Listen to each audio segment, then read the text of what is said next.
Welcome to Association Edge, brought to you by Kelly Dando Consulting. Here we share practical advice, smart strategies, and proven tips for leading boards, managing associations, and growing stronger organizations. Whether you're a board member, a volunteer, or an association professional, you'll find insights to help you lead with confidence and make an impact. This is your edge in association management. Let's get started. Welcome to Association Edge, the podcast for associations and board members. Today we have an interesting topic, which is serving on a board, insights from experience. And we have Melvin Schneider joining us from Clement Building Company. And Melvin is the CFO, and he has been on several of our boards. And we have Jamie on the Kelly Dando Consulting team.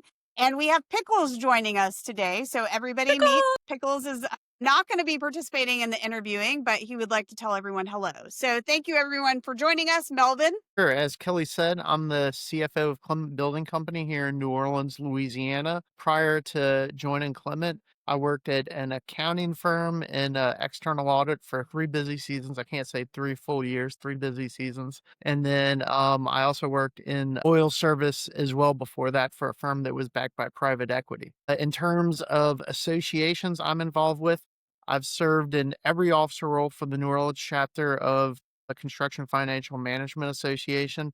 I'm currently the vice chair of membership for CFMA nationally.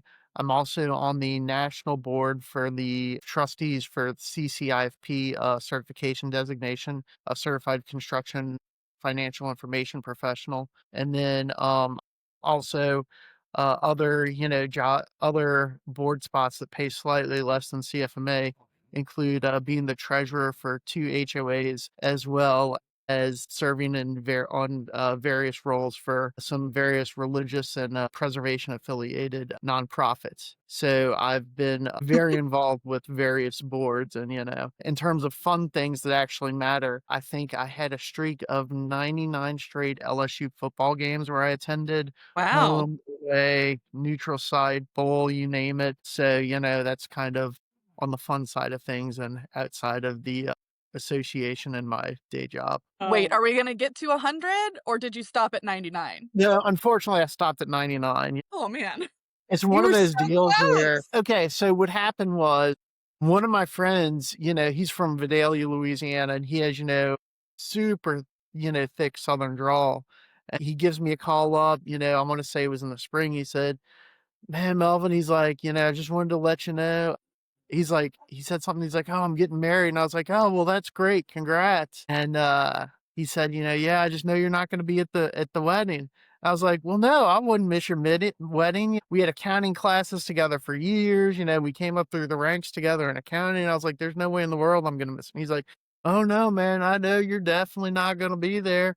And I was like, well, no, come on, man. I never miss your wedding. He's like, it's the same day as an LSU game. Man, I'm going to miss that wedding. And so that's kind of why I got stuck at 99. So you went to the wedding? Yes. I went and tailgated that day. Then I drove like 2 hours before the night game to the wedding. Spoken I like had a to true change in a LSU McDonald's or Burger King restroom or something, but I mean, go Tigers. yeah, we did all we could with it, but it was as good a reason as you can have to miss a game. So this is where I insert Roll Tide before we get started on our topic. I'm just going to throw that out there. It's forever go Tigers, Melvin. Yeah, since I have the two of you on this lovely podcast today. So I paid way too much in tuition to say anything other than go Tigers. We've been way too long paying off all those student loans. Fair enough. Fair enough. Yeah, Jamie, you want to get us started talking about our first topic? Yes. So, Melvin, tell us what it's like to serve on a board. So what I would first start off saying is that typically you're going to be approached to join a board by someone and say, hey, do you have any interest in being on the board? And so I can tell you from kind of sitting on all these various boards, there's kind of 2 different types of involvement folks expect when they ask you to serve on a board, but they're not necessarily going to tell you that in advance. So you're going to want to ask for kind of clarification and expectations in terms of what's expected of you in joining the board.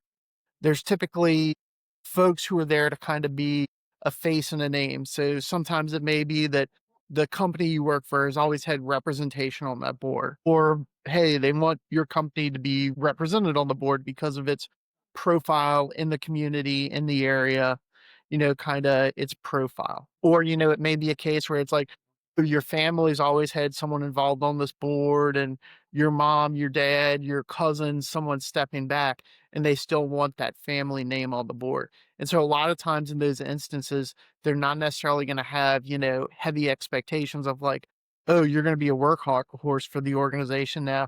That's not to say when you get on the board, you can't eventually get in there and promote priorities or, if you're super passionate about it, be more involved and roll up your sleeves in it. But sometimes they just want you there for the name, or some folks, it's like, hey, they're really just like looking for a check and have your name out there.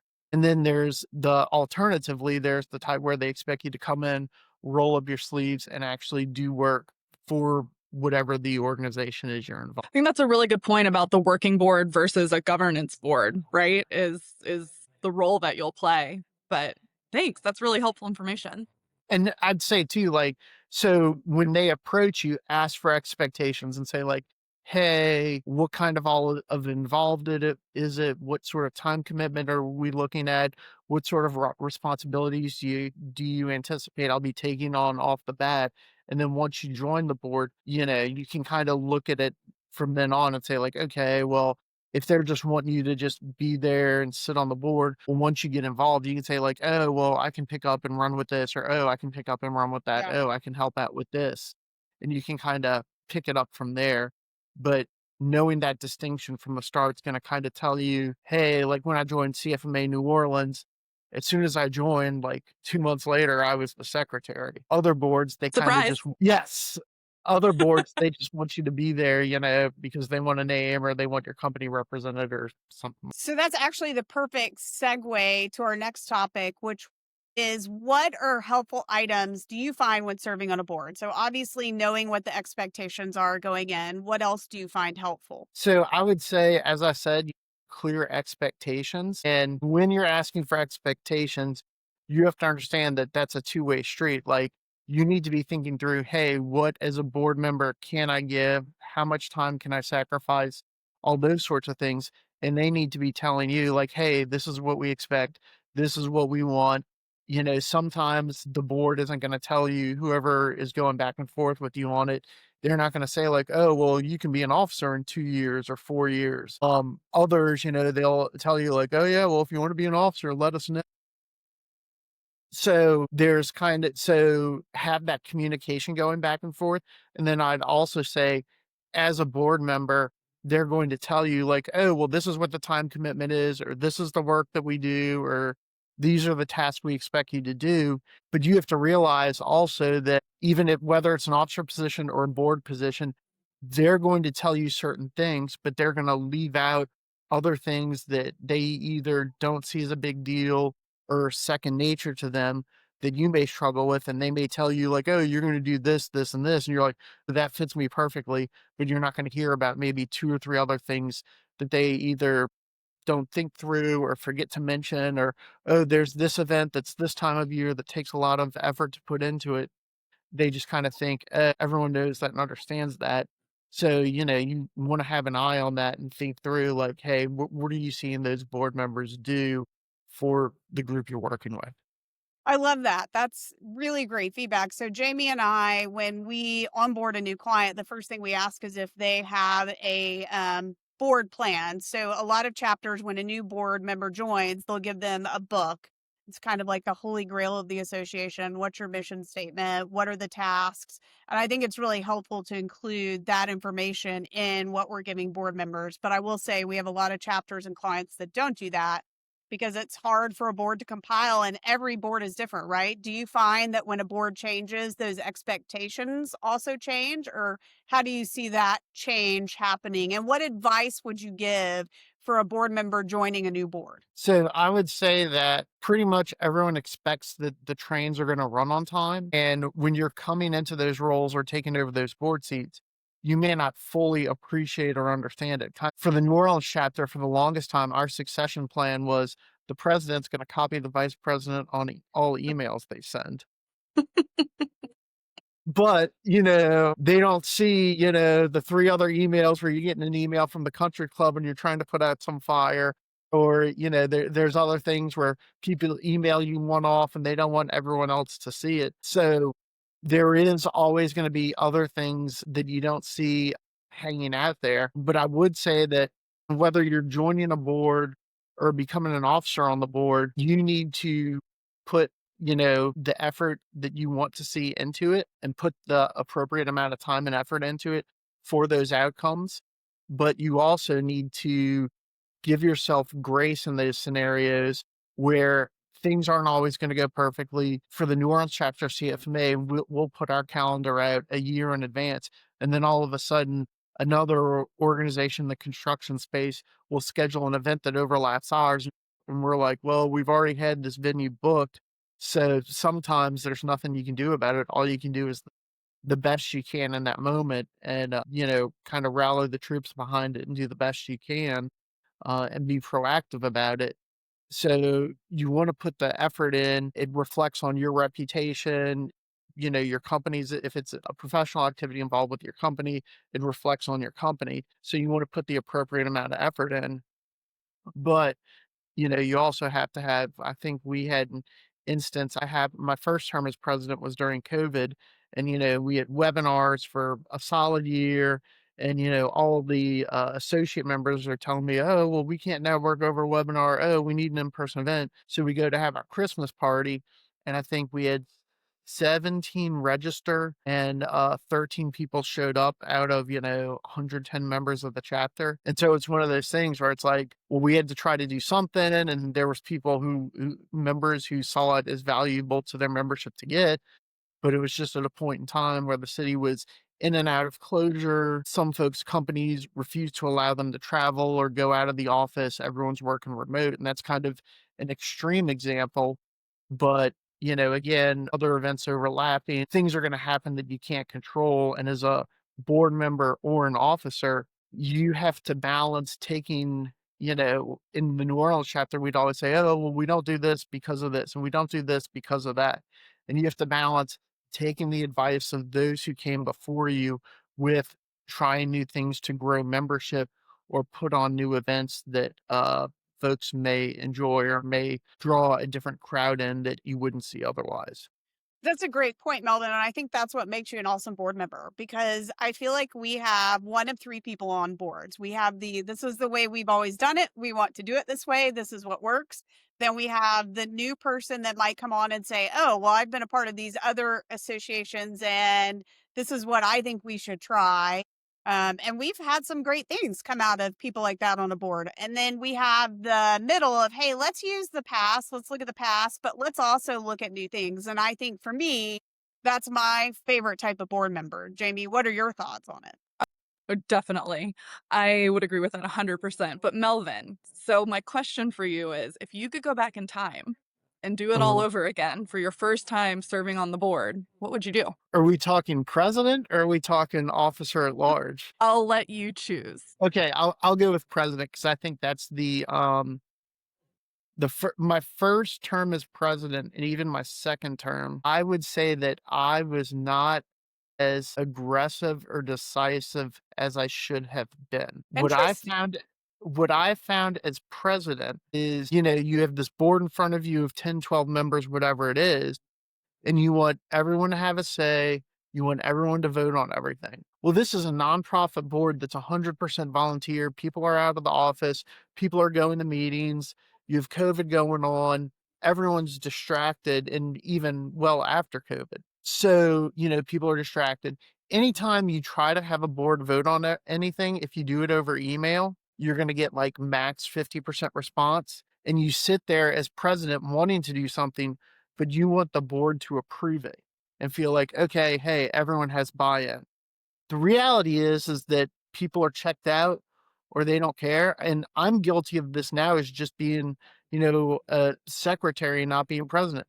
Ballot, emails will get sent out, but like, hey guys, let's vote on this. And I'm sitting there and I'm in the throes of, my business, and it gets lost in my email. And then I realize a week later, I never even voted on it. And so as an officer, I would take a more aggressive stance. And you have to realize that, like, hey, as president, at least at our chapter size, with our participation and our membership size, things aren't going to get done if I don't do them.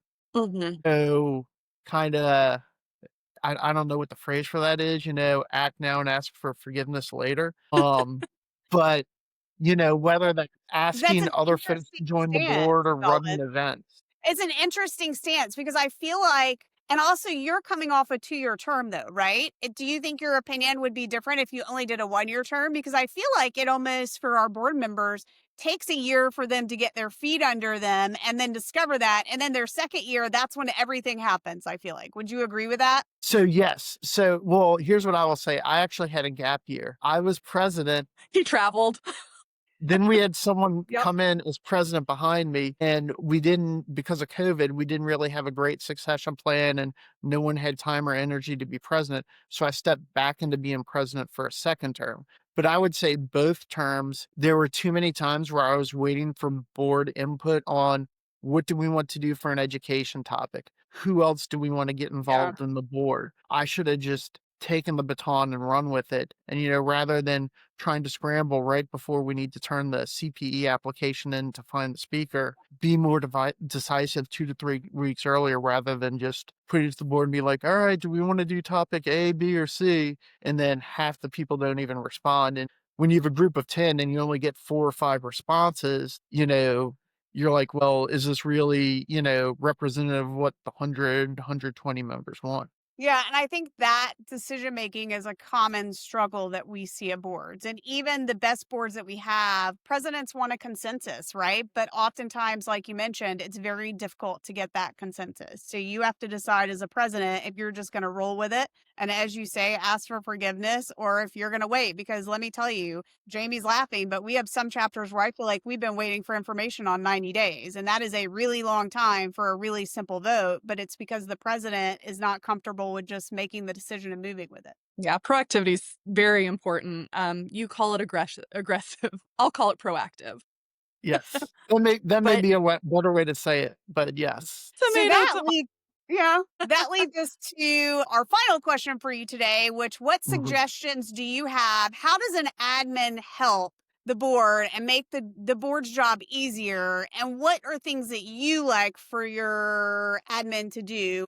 I think you were involved in the board. Tell me if I'm wrong, when you guys didn't Mhm. have an admin, right? So you've seen Yes. associations that don't have help and then associations have help. So what do you find the most beneficial out of that experience? So I would say, I guess the most beneficial thing is, well, the biggest benefit to a board, particularly a volunteer board, is that it allows you to offload activities that are low risk, high repetition, and allows you, rather than to focus on minutia or details that I'm not going to say aren't important, but are easily repeatable and simple, to focus on the more complex things and to focus on the things that you're passionate about and what you want to focus on. So for CFMA, we're very, very passionate about education and topics, and hey, what is good programming to drive value for our members?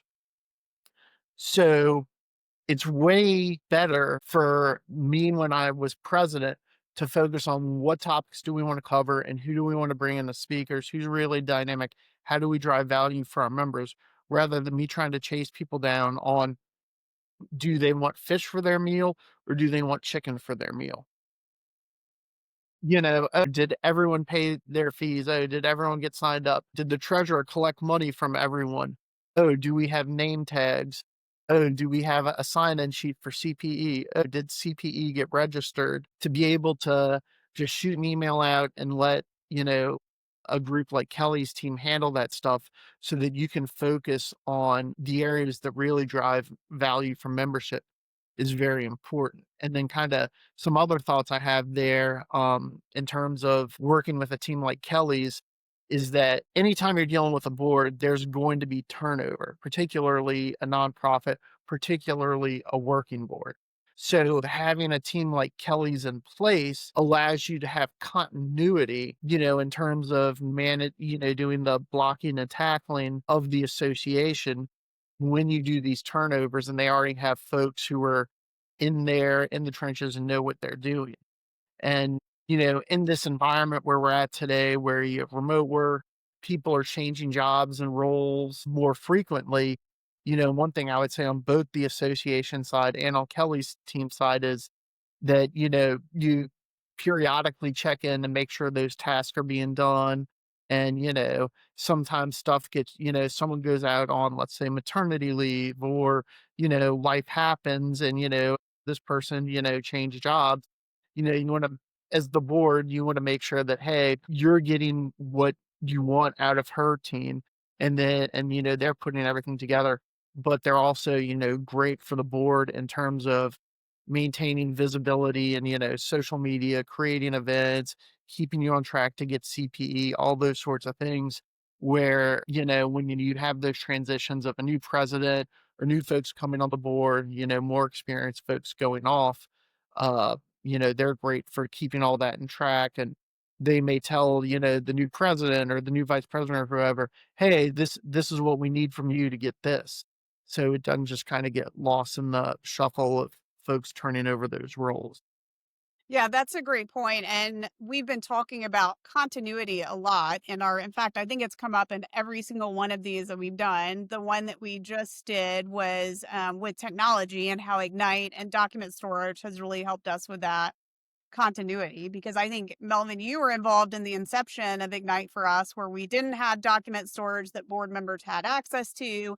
And then Melvin was vital in getting that Ignite spread to chapters. And I think that made a really big difference. It helps boards have their documents in one place and know where everything is. And that continuity is so important. Yep. And something else I'll say is to working with someone like Kelly's team is, she works with, I don't want to say the number because I'm sure you've added more chapters since whatever the last figure is. I always just say she works with over 50 chapters of CFMA. But the great thing about working with her team too is that they see what other chapters, what other associations do. So her team can make suggestions and say, like, hey, for an event, we've seen this. Hey, for, this, we've seen that. And then it's up to the board or the president to say, hey, we think that could work for our chapter, to assess where their chapter is or where their organization is, and then say, like, yeah, we think that may work. Hey, let's not go in that direction. I mean, I'd say one of the items where I was caught out and I was on the wrong side of it was, I was adamant about how, like, oh, well, no, we're going to have plated lunches and people are going to have to make their meal selection ahead of time. And I was very hesitant for us to move to buffet. And Kelly's team kept coming back and saying, like, well, no, everyone else is doing buffet. Oh, everyone else is doing buffet. And then finally, when I was immediate past president, we switched to buffet. And that, her team's suggestion there has been vital, critical. It's taken so much energy off of the president or whoever's running that meeting to try to, how many fish do we have? How many chicken do we have? How many vegetarian do we have? How many gluten-free do we have? So you like the buffet better than the plated? It is on record. Is I it will true? say that it makes the board's life much easier. Okay. It So makes the diplomatic. board's life like, I had to deal with so many emails and so many phone calls of people being like, I ordered chicken and the staff didn't bring me chicken. And it's because, oh, someone else, when they brought them fish, was like, oh no, I wanted chicken. And, another company had someone sub in and they didn't like whatever food the person had ordered or, whatever. What are you going to do when you're the country club staff and this person's sitting there telling you, like, oh no, I got chicken, even though, all they have is the fish little plate in front of them. Real problems we have at this association, Yeah. Melvin. Chicken Yeah, or that's fish? yeah, it's you can mess up a lot of things, but you better not mess up someone's food. Well, thank you so much for joining us, Melvin. We can't thank you enough for your contribution as not only a board president, but as a friend that will spend your time and come and help other board members. We're hoping to share this so when we get new board members, your feedback is incredibly invaluable. So thanks so much for joining us. So thanks so much for having me, Kelly. Okay, while we're here, this is where we'll cut. Can we You